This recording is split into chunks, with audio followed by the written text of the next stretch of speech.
ہر شخص کی کچھ نہ کچھ جائز حاجات ہوا کرتی ہیں، جائز مقاصد ہوا کرتے ہیں، اور جس کے لیے وہ محنت کرتا ہے، کوششیں کرتا ہے، لوگوں سے مشورے بھی کرتا ہے، اور کرنا بھی چاہیے، کیونکہ کوشش یہ کامیابی کی کنجی ہے۔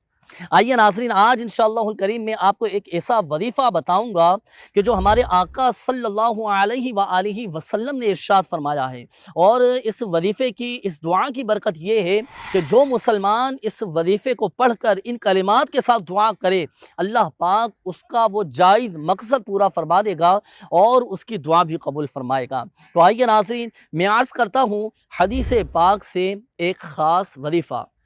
سنیے۔ اللہ پاک کے آخری نبی صلی اللہ علیہ وآلہ وسلم نے ارشاد فرمایا کہ حضرت ذُنُّون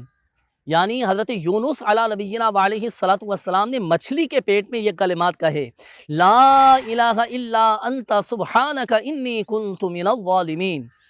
پیارے آقا صلی اللہ علیہ وآلہ وسلم نے ارشاد فرمایا کہ لہٰذا جو مسلمان ان کلمات کے ساتھ اللہ پاک کی بارگاہ میں اپنے جائز مقاصد کے حصول کے لیے دعا کرے، اللہ پاک اس کی دعا قبول فرمائے گا اور اس کا وہ جائز مقصد پورا فرما دے گا۔ تو الحمدللہ عز و جل ماہ ربیع الاول شریف ہے، حضور کی ولادت، یہ باسعادت کا یہ مہینہ ہے، خوب دعائیں کرنی ہیں، اور جب ہم دعائیں کریں تو اپنی دعاؤں میں ان کلمات کو بھی شامل کرنا ہے۔ انشاءاللہ الکریم اللہ کی رحمت سے ہماری دعائیں قبول ہو جائیں گی، اور جو بھی ہمارا جائز مقصد ہوا، جو ہماری جائز حاجات ہوئیں، وہ بھی انشاءاللہ الکریم اللہ کی رحمت سے اس وظیفے کی برکت سے پوری ہو